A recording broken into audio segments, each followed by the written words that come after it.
ಕನಸು ಹೊತ್ತು ಯಾರೆಲ್ಲ ದಿಲ್ಲಿ ಟೂರ್ ಪ್ಲಾನ್ ಮಾಡಿದ್ದಾರೆ, ರಾಜ್ಯದಲ್ಲಿ ತಾರಕಕ್ಕೇರಿದ್ದು ಹೇಗೆ, ಕೇಸರಿ ವರ್ಸಸ್ ಹಿಜಾಬ್ ವಾರ್, ಸಚಿವರ ಮೀಟಿಂಗ್ನಲ್ಲಿ ಹೈಡ್ರಾಮಾ ನಡೆದಿದ್ದು ಯಾಕೆ, ಇದೆಲ್ಲವನ್ನು ನೋಡೋಣ ನ್ಯೂಸ್ ಎಕ್ಸ್‌ಪ್ರೆಸ್‌ನಲ್ಲಿ. ಮಂತ್ರಿಗಿರಿಗಾಗಿ ಆಕಾಂಕ್ಷಿಗಳು ಫುಲ್ ಆಕ್ಟಿವ್ ಆಗಿದ್ದು ಹೇಗೆ, ಫಡ್ನವೀಸ್ ಅಂಡ್ ಸಾಹುಕಾರ್ ಭೇಟಿ ಸೀಕ್ರೆಟ್ ಏನು, ರೇಣುಕಾಚಾರ್ಯ ನಿವಾಸಕ್ಕೆ ಶಾಸಕರ ಪರೇಡ್ ಹೇಗಿತ್ತು, ಇದೆಲ್ಲವನ್ನು ನೋಡೋಣ ಸಂಪುಟ ಸಮರ ನ್ಯೂಸ್ ಎಕ್ಸ್‌ಪ್ರೆಸ್‌ನಲ್ಲಿ.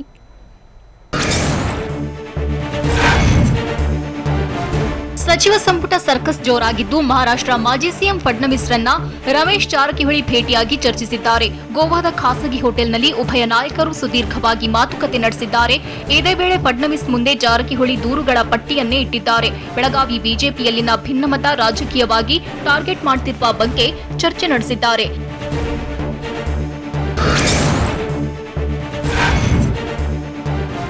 ಬಿಜೆಪಿಯಲ್ಲಿ ಕೆಲ ನಾಯಕರ ನಡೆ ಬೇಸರ ತಂದಿದೆ. ಪಕ್ಷಕ್ಕಾಗಿ ತ್ಯಾಗ ಮಾಡಿದ್ದನ್ನ ಯಾರೂ ಪರಿಗಣಿಸುತ್ತಿಲ್ಲ, ನನ್ನ ಬಗ್ಗೆ ಇಲ್ಲಸಲ್ಲದ ಆರೋಪ ಮಾಡುತ್ತಿದ್ದಾರೆ ಅಂತ ಫಡ್ನವೀಸ್ ಬಳಿ ರಮೇಶ್ ಜಾರಕಿಹೊಳಿ ನೋವು ತೋಡ್ಕೊಂಡಿದ್ದಾರೆ. ಇದೇ ವೇಳೆ ಎಂಎಲ್ಸಿ ಎಲೆಕ್ಷನ್ನಲ್ಲಿ ಬಿಜೆಪಿ ಸೋತಿದ್ರ ಬಗ್ಗೆಯೂ ಚರ್ಚಿಸಿದ್ದಾರೆ. ಕಾಂಗ್ರೆಸ್ ಮತ್ತು ಬಿಜೆಪಿ ಒಳ ಒಪ್ಪಂದದಿಂದ ಸೋಲಾಗಿದೆ, ಆದರೆ ಇದನ್ನ ಜಾರಕಿಹೊಳಿ ಸಹೋದರರ ಮೇಲೆ ಕಟ್ಟುವ ಕೆಲಸ ಮಾಡುತ್ತಿದ್ದಾರೆ ಅಂತ ಹೇಳಿದ್ದಾರೆ. ಜೊತೆಗೆ ಬಿಜೆಪಿಯಲ್ಲಿನ ಬಣ ರಾಜಕೀಯದ ಬಗ್ಗೆಯೂ ದೂರು ನೀಡಿದ್ದಾರೆ.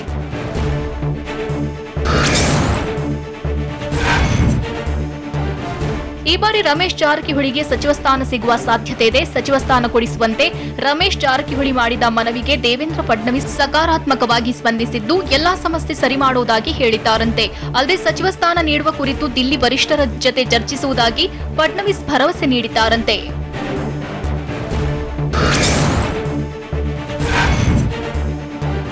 ಸಂಪುಟ ಸರ್ಜರಿ ವೇಳೆ ವಲಸೆ ಸಚಿವರನ್ನ ಕೈಬಿಡುವುದಿಲ್ಲ ಎಂಬ ವಿಶ್ವಾಸವಿದೆ ಅಂತ ಸಚಿವ ಗೋಪಾಲಯ್ಯ ಹೇಳಿದ್ದಾರೆ. ಮಂಡ್ಯದಲ್ಲಿ ಮಾತನಾಡಿದವರು, ನಾವೆಲ್ಲರೂ ಉತ್ತಮವಾಗಿ ಕೆಲಸ ಮಾಡುತ್ತಿದ್ದೇವೆ, ನಮ್ಮನ್ನ ಪಕ್ಷಾಂತರಿಗಳು ಎಂದು ಹೇಳಬೇಡಿ, ನಾವೀಗ ಬಿಜೆಪಿಯಿಂದ ಗೆದ್ದಿರುವ ಶಾಸಕರು ಅಂತ ಹೇಳಿದ್ದಾರೆ. ಅಲ್ಲದೆ ರಮೇಶ್ ಜಾರಕಿಹೊಳಿಗೆ ವರಿಷ್ಠರ ಜೊತೆ ಮಾತನಾಡುವ ಸಾಮರ್ಥ್ಯ ಇದೆ, ಅವರಿಗೆ ನ್ಯಾಯ ಸಿಗುತ್ತೆ, ಎಲ್ಲಾ ವಿಚಾರಕ್ಕೂ ವರಿಷ್ಠರು ಹಾಗೂ ಹೈಕಮಾಂಡ್ ತೆಗೆದುಕೊಳ್ಳುವ ನಿರ್ಧಾರಕ್ಕೆ ಬದ್ಧರಾಗಿದ್ದೇವೆ ಅಂತ ಸಚಿವ ಗೋಪಾಲಯ್ಯ ಹೇಳಿದ್ದಾರೆ.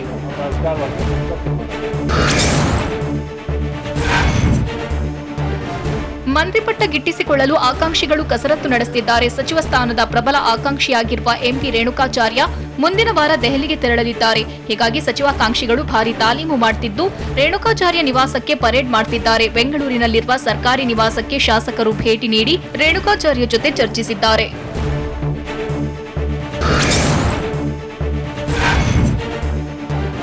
ಸಚಿವ ಸಂಪುಟ ವಿಸ್ತರಣೆ ಅಥವಾ ಪುನರ್ರಚನೆ ಪಕ್ಷದ ವರಿಷ್ಠರಿಗೆ ಬಿಟ್ಟ ವಿಚಾರ ಎಂದು ಸಚಿವ ಕೆಎಸ್ ಈಶ್ವರಪ್ಪ ತಿಳಿಸಿದ್ದಾರೆ. ಶಿವಮೊಗ್ಗದಲ್ಲಿ ಮಾತನಾಡಿದವರು, 4 ಸಚಿವ ಸ್ಥಾನ ಖಾಲಿ ಇದೆ, ಹೀಗಾಗಿ ಶಾಸಕರಿಂದ ಪೈಪೋಟಿ ಉಂಟಾಗಿದೆ. ರಮೇಶ್ ಜಾರಕಿಹೊಳಿ ಗೋವಾಗೆ ಭೇಟಿ ನೀಡಿರೋದು ಸೇರಿದಂತೆ ಯಾರ್ಯಾರು ಯಾಕೆ ಹೋಗ್ತಾರೆ ಎನ್ನುವುದು ನನಗೆ ಗೊತ್ತಿಲ್ಲ, ಆದರೆ ಹೈಕಮಾಂಡ್ ತೀರ್ಮಾನ ಮಾಡುವವರೆಗೆ ಪ್ರತಿಯೊಬ್ಬ ಶಾಸಕರು ಒಂದೊಂದು ಹೇಳಿಕೆ ನೀಡುವುದು ಸೂಕ್ತ ಅಲ್ಲ ಅಂತ ತಿಳಿಸಿದ್ದಾರೆ.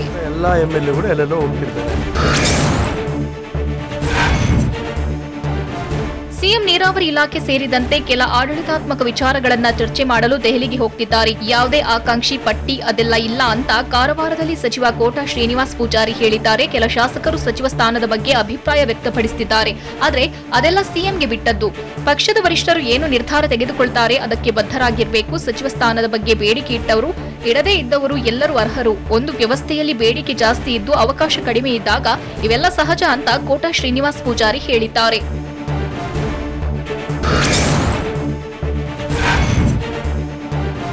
ಸಂಪುಟ ಸರ್ಜರಿ ವಿಚಾರವಾಗಿ ಬಿಜೆಪಿಯಲ್ಲಿ ಅಸಮಾಧಾನ ಇರುವುದನ್ನ ಸಚಿವ ಬಿಸಿ ಪಾಟೀಲ್ ಪರೋಕ್ಷವಾಗಿ ಒಪ್ಪಿಕೊಂಡಿದ್ದಾರೆ. ಅಸಮಾಧಾನ ಇರುವುದು ಸಹಜ, 5 ಬೆರಳು ಸಮ ಇರಲ್ಲ ಅಂತ ಗದಗದಲ್ಲಿ ಕೃಷಿ ಸಚಿವ ಬಿಸಿ ಪಾಟೀಲ್ ಹೇಳಿದ್ದಾರೆ. ಸಂಪುಟದಲ್ಲಿ ಇನ್ನೂ 4 ಸ್ಥಾನಗಳು ಖಾಲಿ ಇವೆ, ಹೀಗಾಗಿ ಸಂಪುಟ ವಿಸ್ತರಣೆಯೋ ಪುನರ್ರಚನೆಯೋ ಸಿಎಂಗೆ ಬಿಟ್ಟದ್ದು. ಪಕ್ಷದ ವರಿಷ್ಠರನ್ನ ಭೇಟಿ ಮಾಡಲು ಕೆಲವರು ಹೋಗಿರ್ತಾರೆ, ಹೈಕಮಾಂಡ್ ತೀರ್ಮಾನ ಮಾಡಿದವರಿಗೆ ಸಚಿವ ಸ್ಥಾನ ನೀಡ್ತಾರೆ ಅಂತ ತಿಳಿಸಿದ್ದಾರೆ.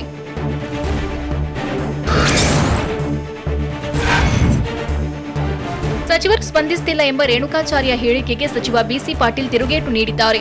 ಯಾವ ಸಚಿವರು ಸ್ಪಂದಿಸಿಲ್ಲ ಎಂಬುದನ್ನು ಅವರೇ ಹೇಳಿ. ರೇಣುಕಾಚಾರ್ಯ ಅವರಿಗೆ ಮಂತ್ರಿ ಆಗಬೇಕೆಂಬ ಆಸೆ ಇದೆ, ಮಂತ್ರಿ ಆಗಿಲ್ಲ ಅನ್ನೋ ಅಸಮಾಧಾನ ಇದೆ, ಹೀಗಾಗಿ ಸಚಿವರು ಸ್ಪಂದಿಸಿಲ್ಲ ಎಂದು ಹೇಳಿರಬೇಕು. ಒಂದೇ ತಾಯಿಯ ಎಲ್ಲಾ ಮಕ್ಕಳು ಒಂದೇ ರೀತಿ ಇರ್ತಾರಾ ಅಂತ ಗದಗದಲ್ಲಿ ಕೃಷಿ ಸಚಿವ ಬಿಸಿ ಪಾಟೀಲ್ ಪ್ರಶ್ನಿಸಿದ್ದಾರೆ.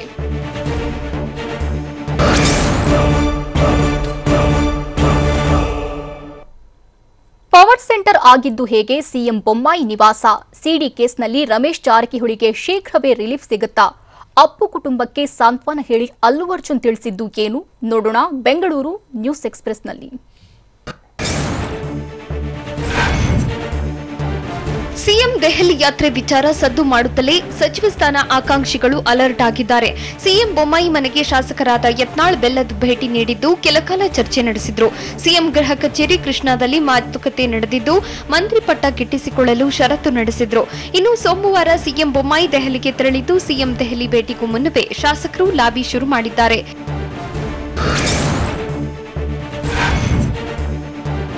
ರಾಜ್ಯದಲ್ಲಿ ಸಂಪುಟ ಸರ್ಕಸ್ ಶುರುವಾಗಿರುವ ಹೊತ್ತಲ್ಲೇ ಸಾಹುಕಾರ್ ಕೈ ಹೈಕೋರ್ಟ್ ಬಿಗ್ ರಿಲೀಫ್ ನೀಡುತ್ತಾ ಅನ್ನೋ ಪ್ರಶ್ನೆ ಉದ್ಭವವಾಗಿದೆ. ಮತ್ತೆ ಮಂತ್ರಿ ಸ್ಥಾನದ ಮೇಲೆ ಕಣ್ಣಿಟ್ಟಿರೋ ರಮೇಶ್ ಜಾರಕಿಹೊಳಿ ನಾನಾ ಸರ್ಕಸ್ ಶುರು ಮಾಡಿದ್ದು, ಈ ನಡುವೆ ಸಿಡಿ ಕೇಸ್ನಲ್ಲಿ ಸಾಹುಕಾರ್ ಭವಿಷ್ಯ ಶೀಘ್ರವೇ ನಿರ್ಧಾರವಾಗಲಿದೆ. ಸಿಡಿ ಕೇಸ್ ತನಿಖಾ ವರದಿ ಸಲ್ಲಿಕೆಗೆ ಹೈಕೋರ್ಟ್ ಅಸ್ತು ಎಂದಿದ್ದು, ಎಸ್ಐಟಿ ಅಂತಿಮ ವರದಿಯತ್ತ ಸಾಹುಕಾರ್ ಚಿತ್ತ ನೆಟ್ಟಿದೆ.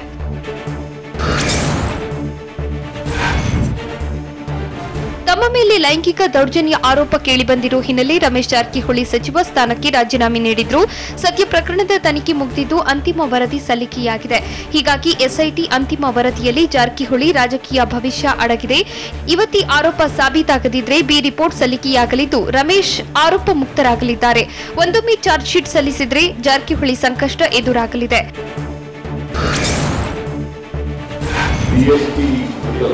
ಜೆಡಿಎಸ್ ಎಂಎಲ್ಸಿ ರಮೇಶ್ ಗೌಡಗೆ ಮಾಜಿ ಸಿಎಂ ಸಿದ್ದರಾಮಯ್ಯ ಜಿಎಸ್ಟಿ ವಿಷಯದಲ್ಲಿ ಕ್ಲಾಸ್ ತೆಗೆದುಕೊಂಡಿದ್ದಾರೆ. ಜಿಎಸ್ಟಿ ಅಂದ್ರೇನು, ಜಿಎಸ್ಟಿ ಬಗ್ಗೆ ಗೊತ್ತಿದ್ಯಾ ಅಂತ ವಿಧಾನಸೌಧದಲ್ಲಿ ಪ್ರಶ್ನೆ ಮೇಲೆ ಪ್ರಶ್ನೆ ಕೇಳಿದ್ದಾರೆ. ಜಿಎಸ್ಟಿ ಫುಲ್ ಫಾರ್ಮ್ ಗೊತ್ತಾಗದೆ ಸಿದ್ದರಾಮಯ್ಯ ಪ್ರಶ್ನೆಗೆ ರಮೇಶ್ ಗೌಡ ತಬ್ಬಿಬ್ಬಾಗಿದ್ದು, ಕೊನೆಗೆ ಸಿದ್ದರಾಮಯ್ಯ ಪ್ರಶ್ನೆಗೆ ಉತ್ತರಿಸುವಲ್ಲಿ ರಮೇಶ್ ಗೌಡ ವಿಫಲರಾಗಿದ್ದಾರೆ.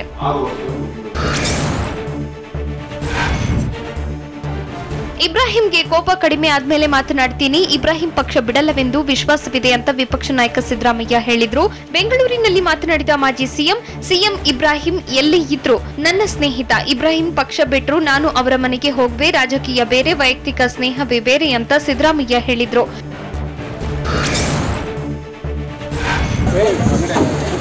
ಬೆಂಗಳೂರಿನ ಸದಾಶಿವನಗರದಲ್ಲಿರುವ ನಟ ಪುನೀತ್ ರಾಜ್ಕುಮಾರ್ ನಿವಾಸಕ್ಕೆ ಟಾಲಿವುಡ್ ಸ್ಟಾರ್ ಅಲ್ಲು ಅರ್ಜುನ್ ಭೇಟಿ ನೀಡಿದ್ರು. ಪುನೀತ್ ನಿಧನದ ಬಳಿಕ ಮೊದಲ ಬಾರಿಗೆ ಅಪ್ಪು ನಿವಾಸಕ್ಕೆ ಭೇಟಿ ನೀಡಿದ ಅಲ್ಲು ಅರ್ಜುನ್ ಪುನೀತ್ ಕುಟುಂಬಸ್ಥರಿಗೆ ಸಾಂತ್ವನ ಹೇಳಿದ್ರು. ಈ ಹಿಂದೆ ಪುಷ್ಪ ಸಿನಿಮಾ ಪ್ರಚಾರಕ್ಕಾಗಿ ಬೆಂಗಳೂರಿಗೆ ಬಂದಿದ್ದಾಗಲೇ ಮತ್ತೊಂದು ದಿನ ಪುನೀತ್ ನಿವಾಸಕ್ಕೆ ತೆರಳುವುದಾಗಿ ಅಲ್ಲು ಅರ್ಜುನ್ ಹೇಳಿದ್ದು, ಅದರಂತೆಯೇ ಇಂದು ಭೇಟಿ ಕೊಟ್ರು.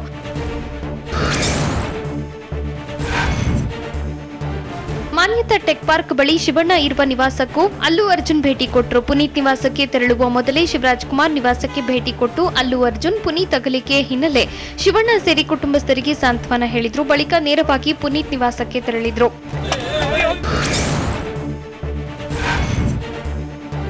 ಪುನೀತ್ ನಿವಾಸದಿಂದ ಕಂಠೀರವ ಸ್ಟುಡಿಯೋಗೆ ಭೇಟಿ ನೀಡಿ ಅಲ್ಲು ಅರ್ಜುನ್ ಅಪ್ಪು ಸಮಾಧಿಗೆ ಪುಷ್ಪ ನಮನ ಸಲ್ಲಿಸಿದ್ರು. ಈ ವೇಳೆ ಅಲ್ಲು ಅರ್ಜುನ್ಗೆ ನಿರ್ಮಾಪಕ ರಾಕ್ಲೈನ್ ವೆಂಕಟೇಶ್ ಸಾಥ್ ಕೊಟ್ರು. ಅಪ್ಪು ಸಮಾಧಿ ಭೇಟಿ ಬಳಿಕ ಡಾಕ್ಟರ್ ರಾಜ್ಕುಮಾರ್ ಮತ್ತು ಪಾರ್ವತಮ್ಮ ಸಮಾಧಿಗೂ ಅಲ್ಲು ಅರ್ಜುನ್ ಪುಷ್ಪ ನಮನ ಸಲ್ಲಿಸಿದ್ರು.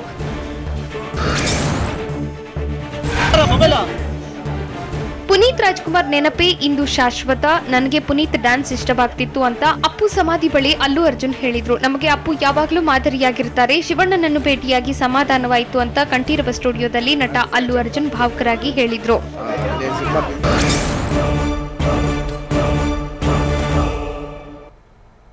ರಾಷ್ಟ್ರೀಯ ಪಕ್ಷವನ್ನ ಜನರು ತಿರಸ್ಕರಿಸುತ್ತಿದ್ದಾರೆ ಅಂತ ಹೇಳಿದ್ಯಾರು? ಇಬ್ರಾಹಿಂರನ್ನ ಬಿಜೆಪಿಗೆ ಸೇರಿಸಿಕೊಳ್ಳಲ್ಲ ಎಂದು ಈಶ್ವರಪ್ಪ ಹೇಳಿದ್ದು ಯಾಕೆ? ಸಚಿವ ನಾರಾಯಣಗೌಡ ಸಭೆಯಲ್ಲಿ ಹೈಡ್ರಾಮಾ ನಡೆದಿದ್ದು ಯಾಕೆ? ಇದೆಲ್ಲವನ್ನು ನೋಡೋಣ ಕರ್ನಾಟಕ ನ್ಯೂಸ್ ಎಕ್ಸ್‌ಪ್ರೆಸ್‌ನಲ್ಲಿ.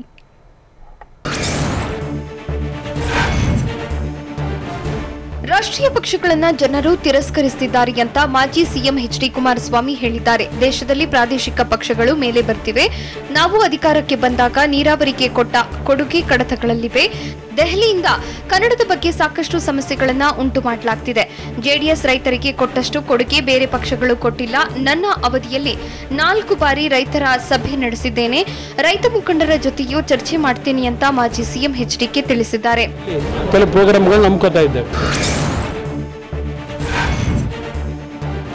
ಕಾಂಗ್ರೆಸ್ ತೊರೆದು ಜೆಡಿಎಸ್ ಸೇರಲು ತುದಿಗಾಲ ಮೇಲೆ ನಿಂತಿರೋ ಸಿಎಂ ಇಬ್ರಾಹಿಂ ಬಗ್ಗೆ ಮಾಜಿ ಸಿಎಂ ಎಚ್.ಡಿ.ಕೆ ಕುಮಾರಸ್ವಾಮಿ ಪ್ರತಿಕ್ರಿಯೆ ನೀಡಿದ್ದಾರೆ. ಫೆಬ್ರವರಿ 14ರಂದು ಇಬ್ರಾಹಿಂ ಜೆಡಿಎಸ್ಗೆ ಬರುವುದಾಗಿ ಹೇಳಿದ್ದಾರೆ. ಅಲ್ಲಿವರೆಗೆ ಕಾದು ನೋಡೋಣ ಅಂತ ಎಚ್.ಡಿ. ಕುಮಾರಸ್ವಾಮಿ ರಾಮನಗರ ತಾಲೂಕಿನ ಕೇತಗಾನಹಳ್ಳಿಯಲ್ಲಿ ಹೇಳಿದ್ದಾರೆ.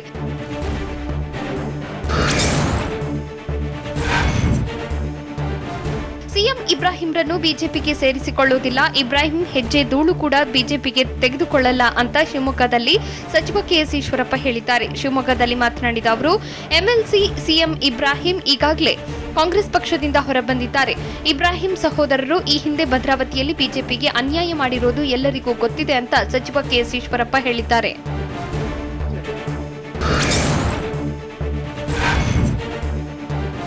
ಹಾಸನ ತಾಲೂಕಿನ ನೆಟ್ಟೂರು ಬಳಿ ಇರೋ ಪುರದಮ್ಮ ದೇಗುಲಕ್ಕೆ ಕೆಪಿಸಿಸಿ ಅಧ್ಯಕ್ಷ ಡಿಕೆ ಶಿವಕುಮಾರ್ ಭೇಟಿ ನೀಡಿದ್ರು. ದೇವಿಗೆ ಪೂಜೆ ಸಲ್ಲಿಸಿ ಡಿಕೆಶಿ ಭಕ್ತಿ ಅರ್ಪಿಸಿದ್ರು. ಈ ವೇಳೆ ಸಂಪುಟ ವಿಸ್ತರಣೆ ವಿಚಾರದಲ್ಲಿ ಬಿಜೆಪಿ ಶಾಸಕರ ಅಪಸ್ವರದ ಬಗ್ಗೆ ಪ್ರತಿಕ್ರಿಯಿಸಿದ್ರು. ಶಾಸಕರಾಗಿ ಸಚಿವ ಸ್ಥಾನ ಕೇಳುವುದು ಅವರ ಹಕ್ಕು. ಬಿಜೆಪಿ ಶಾಸಕರು ಅವರ ಹಕ್ಕನ್ನ ಅವರು ಕೇಳ್ತಾರೆ. ಬಿಜೆಪಿ ಆಂತರಿಕ ವಿಚಾರದಲ್ಲಿ ನಮ್ಮವರು ಮಾತನಾಡಬಾರದು. ಅವರ ಪಾರ್ಟಿ ಅವರು ಏನ್ ಬೇಕಾದ್ರೂ ಮಾಡಿಕೊಳ್ಳಲಿ ಅಂತ ಹೇಳಿದ್ರು.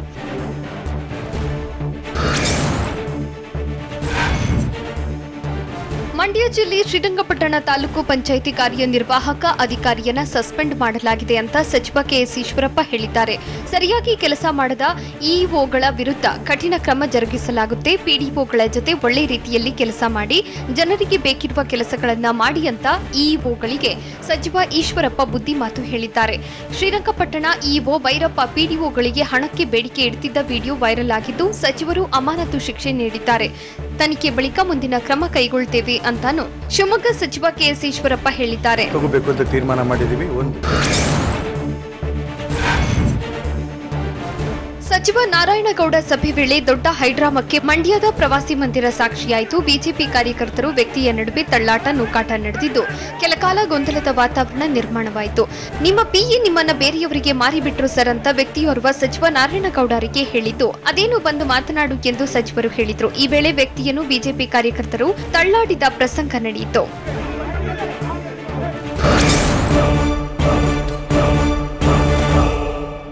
ಟೋಯಿಂಗ್ನಿಂದ ಬೇಸತ್ತಿದ್ದ ಬೆಂಗಳೂರಿಗರಿಗೆ ರಿಲೀಫ್. ಟೋಯಿಂಗ್ ಬದಲಿಗೆ ಪರ್ಯಾಯ ವ್ಯವಸ್ಥೆಯಾಗುತ್ತಾ? ಜನರ ಟೆನ್ಷನ್ ತಪ್ಪಿಸಲು ಸರ್ಕಾರದ ನಿರ್ಧಾರ ಏನು? ನೋಡೋಣ ಟೋಯಿಂಗ್ ಟಾರ್ಚರ್ ನ್ಯೂಸ್ ಎಕ್ಸ್‌ಪ್ರೆಸ್‌ನಲ್ಲಿ.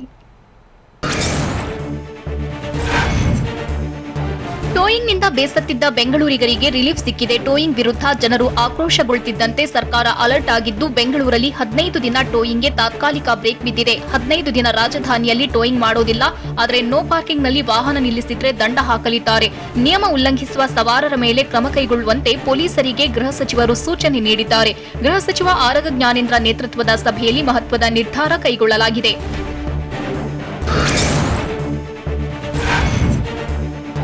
ಟೋಯಿಂಗ್ ಪರಿಷ್ಕರಣೆಗೆ ಸರ್ಕಾರ ಚಿಂತನೆ ನಡೆಸಿದೆ. ಟೋಯಿಂಗ್ ಸ್ಥಗಿತಗೊಳಿಸಿದ್ರೆ ಪಾರ್ಕಿಂಗ್ ಪ್ರಾಬ್ಲಮ್ ಎದುರಾಗಲಿದೆ. ಹೀಗಾಗಿ ಟೋಯಿಂಗ್ ಜೊತೆಗೆ ಪರಿಹಾರ ಹುಡುಕಲು ನಿರ್ಧಾರ ಮಾಡಿದ್ದು, ಖಾಸಗಿಯವರಿಗೆ ನೀಡುವ ಬದಲು ಪರ್ಯಾಯ ವ್ಯವಸ್ಥೆ ಕೈಗೊಳ್ಳಲು ತೀರ್ಮಾನಿಸಿದೆ ಎನ್ನಲಾಗಿದೆ. ನೋ ಪಾರ್ಕಿಂಗ್ ನಿರ್ವಹಣೆಗೆ ಹೋಂಗಾರ್ಡ್ಗಳನ್ನು ನಿಯೋಜಿಸಲು ಪ್ಲಾನ್ ಮಾಡಲಾಗ್ತಿದ್ಯಂತೆ.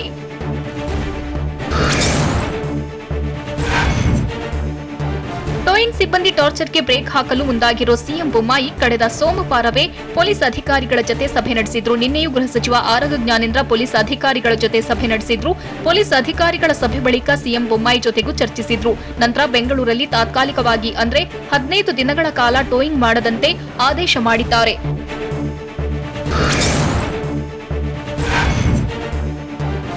ನಗರದಲ್ಲಿ ಟೈಗರ್ ಬೇಟೆಯಿಂದ 15 ದಿನ ರಿಲೀಫ್ ಸಿಕ್ಕಿದ್ದು, ಟೋಯಿಂಗ್ ಟೆನ್ಷನ್ಗೆ ಶಾಶ್ವತ ಪರಿಹಾರ ಫೈನಲ್ ಆಗಿಲ್ಲ. ಸರ್ಕಾರದ ಅಂಗಳದಲ್ಲೂ ಟೋಯಿಂಗ್ ಟೆನ್ಷನ್ ಕೊಟ್ಟಿದೆ. ಹೀಗಾಗಿ ಮುಂದಿನ ದಿನಗಳಲ್ಲಿ ಯಾವ ನಿಯಮ ಬರಲಿದೆ ಅನ್ನೋದು ಕುತೂಹಲ ಮೂಡಿಸಿದೆ. ಏಜೆನ್ಸಿ ಬಿಟ್ಟು ಸರ್ಕಾರದಿಂದಲೇ ಟೋಯಿಂಗ್ ಮಾಡಬಹುದಾ ಅಂತ ವರದಿ ಕೊಡಿ ಅಂತಾನೂ ಸಿಎಂ ಅಧಿಕಾರಿಗಳಿಗೆ ಹೇಳಿದ್ದಾರೆ.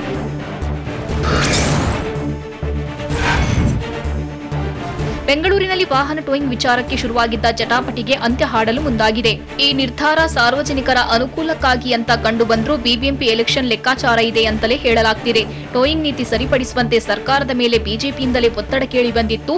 ಇತ್ತೀಚೆಗೆ ಸಿಎಂ ಭೇಟಿ ಮಾಡಿದ್ದ ವೇಳೆಯೂ ಬೆಂಗಳೂರಿನ ಬಿಜೆಪಿ ನಾಯಕರು ಈ ಬಗ್ಗೆ ಮನವಿ ಸಲ್ಲಿಸಿದ್ರು. ಬೇಕಾಬಿಟ್ಟಿ ಟೋಯಿಂಗ್ನಿಂದಾಗಿ ಸರ್ಕಾರದ ವಿರುದ್ಧ ಜನಾಕ್ರೋಶ ಸೃಷ್ಟಿಯಾಗಿದೆ ಎಂದು ಸಿಎಂಗೆ ತಿಳಿಸಿದ್ರು.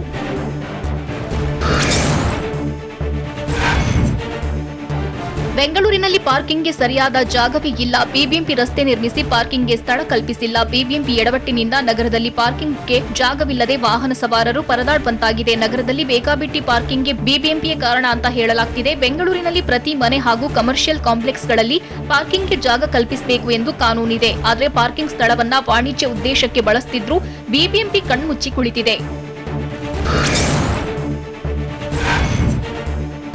ಬೆಂಗಳೂರಿನಲ್ಲಿ ಪಾರ್ಕಿಂಗ್ ಸಮಸ್ಯೆ ಪರಿಹಾರಕ್ಕೆ ಬಿಬಿಎಂಪಿ ಸರ್ಕಸ್ ಮಾಡುತ್ತಿದ್ದು ಸ್ಮಾರ್ಟ್ ಪಾರ್ಕಿಂಗ್ ಹೆಚ್ಚಿಸಲು ಪಾಲಿಕೆ ತೀರ್ಮಾನ ಮಾಡಿದೆ. ಬೆಂಗಳೂರಿನ 85 ರಸ್ತೆಗಳಲ್ಲಿ ಸ್ಮಾರ್ಟ್ ಪಾರ್ಕಿಂಗ್ ವ್ಯವಸ್ಥೆ ಜಾರಿಯಾಗುವ ಸಾಧ್ಯತೆ ಇದೆ. ಈಗಾಗಲೇ ನಗರದಲ್ಲಿ 10 ರಸ್ತೆಗಳಲ್ಲಿ ಸ್ಮಾರ್ಟ್ ಪಾರ್ಕಿಂಗ್ ವ್ಯವಸ್ಥೆ ಇದೆ.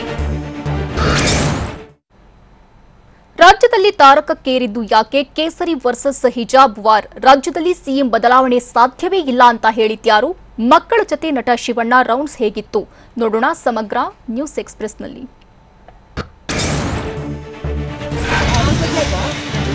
ಉಡುಪಿಯ ಕುಂದಾಪುರದ ಭಂಡಾರ್ಕರ್ಸ್ ಪದವಿ ಪೂರ್ವ ಕಾಲೇಜಿಗೆ ಹಿಜಾಬ್ ಧರಿಸಿ ಬಂದ ವಿದ್ಯಾರ್ಥಿನಿಯರಿಗೆ ಶಾಕ್ ಎದುರಾಗಿತ್ತು. ಕಾಲೇಜು ಪ್ರಿನ್ಸಿಪಾಲ್ ವಿದ್ಯಾರ್ಥಿನಿಯರನ್ನ ಗೇಟ್ ಬಳಿಯೇ ತಡೆದಿದ್ದು ಹಿಜಾಬ್ ತೆಗೆದು ಕ್ಲಾಸ್ಗೆ ಬರುವಂತೆ ಸೂಚಿಸಿದ್ದಾರೆ. ಈ ವೇಳೆ ಪ್ರಿನ್ಸಿಪಾಲ್ ಮತ್ತು ವಿದ್ಯಾರ್ಥಿನಿಯರ ನಡುವೆ ವಾಗ್ವಾದವೂ ನಡೆಯಿತು.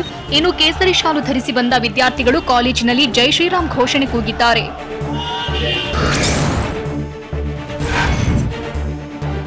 ಹಿಜಾಬ್ ವಿವಾದದ ಬಗ್ಗೆ ಗೃಹ ಸಚಿವ ಆರಗ ಜ್ಞಾನೇಂದ್ರ ಪ್ರತಿಕ್ರಿಯೆ ನೀಡಿದ್ದಾರೆ. ಶಾಲೆಯಲ್ಲಿ ಸಮವಸ್ತ್ರ ಕಡ್ಡಾಯ ಅಂತ ಈಗಾಗಲೇ ಶಿಕ್ಷಣ ಸಚಿವರು ತಿಳಿಸಿದ್ದಾರೆ. ನಾವೆಲ್ಲ ಭಾರತ ಮಾತೆ ಮಕ್ಕಳೆಂಬ ಸಂಸ್ಕಾರವನ್ನ ಮಕ್ಕಳು ಕಲಿಯಬೇಕು. ಧರ್ಮ ಆಚರಣೆ, ಪೂಜೆ ಪುನಸ್ಕಾರಕ್ಕೆ ಚರ್ಚ್, ಮಸೀದಿ, ದೇಗುಲಗಳಿವೆ. ಅಲ್ಲಿ ಏನ್ ಮಾಡಲು ನಾವು ಸ್ವತಂತ್ರರು. ಶಾಲೆಗಳಲ್ಲಿ ದೇಶದ ಐಕ್ಯತೆ ಬಗ್ಗೆ ಸಂಸ್ಕಾರ ಪಡೆಯಬೇಕು. ಹಿಜಾಬ್ ಹಿಂದಿನ ಮತೀಯ ಸಂಘಟನೆಗಳ ಬಗ್ಗೆ ಗಮನ ಹರಿಸಲು ಪೊಲೀಸರಿಗೆ ಹೇಳಿದ್ದೇನೆ. ಶಾಲಾ ಆವರಣದ ಒಳಗೆ ಹಿಜಾಬ್, ಹಸಿರು ಶಾಲು, ಕೇಸರಿ ಶಾಲು ಯಾರು ಧರಿಸಬಾರದು ಅಂತಾನೂ ಆರಗ ಜ್ಞಾನೇಂದ್ರ ಹೇಳಿದ್ದಾರೆ.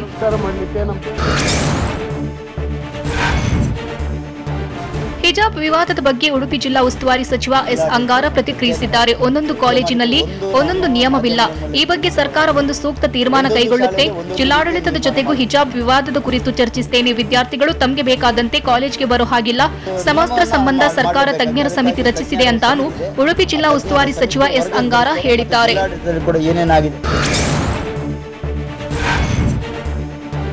ವಿದ್ಯಾರ್ಥಿಗಳು ಹಿಜಾಬ್, ಕೇಸರಿ ಶಾಲು ಧರಿಸಿ ಕಾಲೇಜಿಗೆ ಬರುವ ವಿಚಾರಕ್ಕೆ ಸಚಿವ ಕೆಎಸ್ ಈಶ್ವರಪ್ಪ ರಿಯಾಕ್ಟ್ ಮಾಡಿದ್ದಾರೆ. ರಾಜ್ಯದಲ್ಲಿ ಹಿಂದೂ ಮುಸ್ಲಿಮರು ಸಂತೋಷದಿಂದ ಸಹೋದರರಂತೆ ಬದುಕುತ್ತಿದ್ದಾರೆ. ಆದರೆ ಶಾಲಾ ಆಡಳಿತ ಮಂಡಳಿಯವರು ಹಿಜಾಬ್, ಶಾಲು ಧರಿಸಿ ಕಾಲೇಜಿಗೆ ಬರುವ ವಿದ್ಯಾರ್ಥಿಗಳ ಬಗ್ಗೆ ಗಮನ ಹರಿಸಬೇಕು.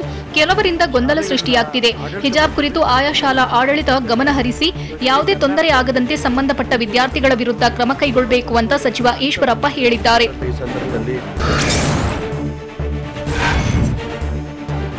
ರಾಜ್ಯದಲ್ಲಿ ಸಿಎಂ ಬದಲಾವಣೆ ಸಾಧ್ಯವೇ ಇಲ್ಲ, ಇದು ಸತ್ಯಕ್ಕೆ ದೂರವಾದದ್ದು ಅಂತ ಗದಗದಲ್ಲಿ ಕೃಷಿ ಸಚಿವ ಬಿಸಿ ಪಾಟೀಲ್ ಹೇಳಿದ್ದಾರೆ. ಸಿಎಂ ಬದಲಾವಣೆ ಇಲ್ಲವೆಂದು ಅಮಿತ್ ಶಾ, ಜೆಪಿ ನಡ್ಡಾ, ಅರುಣ್ ಸಿಂಗ್, ಪ್ರಹ್ಲಾದ್ ಜೋಶಿ ಸೇರಿದಂತೆ ಎಲ್ಲರೂ ಹೇಳಿದ್ದಾರೆ. ಬೊಮ್ಮಾಯಿಯವರು 2023ರವರೆಗೆ ಮುಂದುವರಿತಾರೆ. ಇದರಲ್ಲಿ ಯಾವುದೇ ಸಂಶಯ ಬೇಡ ಎಂದು ಬಿಸಿ ಪಾಟೀಲ್ ಹೇಳಿದ್ದಾರೆ. ಅಲ್ಲದೆ ಬದಲಾವಣೆ ಆಗ್ತಲೇ ಇದೆ, ಅಭಿವೃದ್ಧಿ ಮುಂದುವರಿಯುತ್ತಿದೆ. ಶಾಸಕ ಯತ್ನಾಳ್ ಹೇಳಿಕೆಗೆ ತಿರುಗೇಟು ನೀಡಿದ್ದಾರೆ. ರಾಜ್ಯ ಕಾಂಗ್ರೆಸ್ನಲ್ಲಿ ರಾಜಕೀಯ ಮೇಲಾಟ ಶುರುವಾದಂತೆ ಕಾಣ್ತಿದ್ದು, ಹರಿಪ್ರಸಾದ್ ಮನೆಗೆ ಸಿದ್ದರಾಮಯ್ಯ ಬೇಸರವಾಗಿದ್ದಾರೆ ಅಂತ ಹೇಳಲಾಗ್ತಿದೆ. ಹೀಗಾಗಿ ಪಂಚರಾಜ್ಯ ಚುನಾವಣೆ ಬಳಿಕ ಸಿದ್ದರಾಮಯ್ಯ ಮತ್ತು ಟೀಂ ದಿಲ್ಲಿಗೆ ತೆರಳುವ ಸಾಧ್ಯತೆ ಇದೆ. ಸಿದ್ದರಾಮಯ್ಯರನ್ನ ವಿಶ್ವಾಸಕ್ಕೆ ತೆಗೆದುಕೊಳ್ಳದಿದ್ರೆ ಚುನಾವಣೆ ಮೇಲೆ ವ್ಯತಿರಿಕ್ತ ಪರಿಣಾಮ ಬೀರುತ್ತೆ ಅಂತ ವರಿಷ್ಠರ ಮುಂದೆ ಸಿದ್ದರಾಮಯ್ಯ ಬೆಂಬಲಿಗರು ಒತ್ತಡ ಹಾಕಲಿದ್ದಾರೆ. ಇನ್ನು ಸಿದ್ದರಾಮಯ್ಯ ತಮ್ಮ ಆಪ್ತರ ಬಳಿ ಅಸಮಾಧಾನ ತೋಡಿಕೊಂಡಿದ್ದಾರಂತೆ. ಯಾಕೋ ತಮ್ಮ ಮಾತಿಗೆ ಹೈಕಮಾಂಡ್ ಮನ್ನಣೆ ನೀಡುತ್ತಿಲ್ಲ, ಪರ್ಯಾಯ ನಾಯಕತ್ವ ಸೃಷ್ಟಿ ಎಂಬಂತೆ ಬಿಂಬಿಸಲಾಗ್ತಿದೆ ಎಂದು ಅಸಮಾಧಾನ ವ್ಯಕ್ತಪಡಿಸಿದ್ದಾರಂತೆ.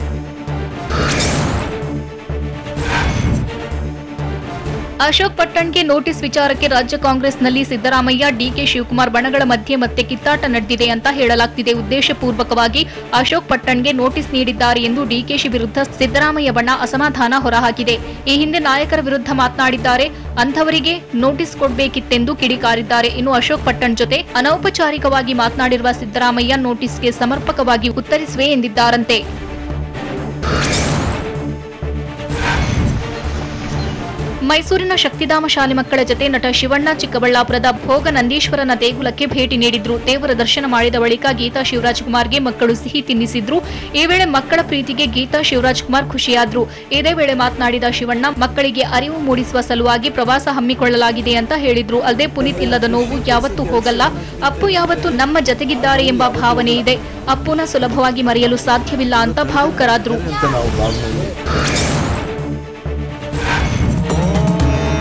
ಹೈದರಾಬಾದ್ನ ಮುಚ್ಚಿಂತಲ್ನಲ್ಲಿ ನಡೆಯುತ್ತಿರೋ ರಾಮಾನುಜಾಚಾರ್ಯರ ಸಹಸ್ರಮಾನೋತ್ಸವದಲ್ಲಿ ಸಡಗರ ಮನೆ ಮಾಡಿದೆ. 2ನೇ ದಿನವಾದ ಇಂದು ಕಾರ್ಯಕ್ರಮದಲ್ಲಿ ನೂರಾರು ಋತ್ವಿಕರು, ವೇದ ಪಂಡಿತರು ಮಂತ್ರ ಪಠಿಸಿದ್ರು. ಶ್ರೀ ಲಕ್ಷ್ಮೀನಾರಾಯಣ ಮಹಾಯಾಗ ನಡೆದಿದ್ದು ಲಕ್ಷಾಂತರ ಭಕ್ತರು ಉಪಸ್ಥಿತರಿದ್ರು. ಒಟ್ಟು 1035 ಮಡಿಕೆಗಳನ್ನ ಇಟ್ಟು ಶ್ರೀ ಲಕ್ಷ್ಮೀನಾರಾಯಣ ಯಾಗವನ್ನ ಅದ್ಧೂರಿಯಾಗಿ ನೆರವೇರಿಸಲಾಯಿತು. ಯಾಗದಲ್ಲಿ ಸುಮಾರು 5000 ಋತ್ವಿಕರು ಪಾಲ್ಗೊಂಡಿದ್ರು. ಇನ್ನು ಶ್ರೀರಾಮನಗರದಲ್ಲಿ ಲಕ್ಷ ದೀಪೋತ್ಸವ ಕಾರ್ಯಕ್ರಮ ಆಯೋಜಿಸಲಾಗಿತ್ತು.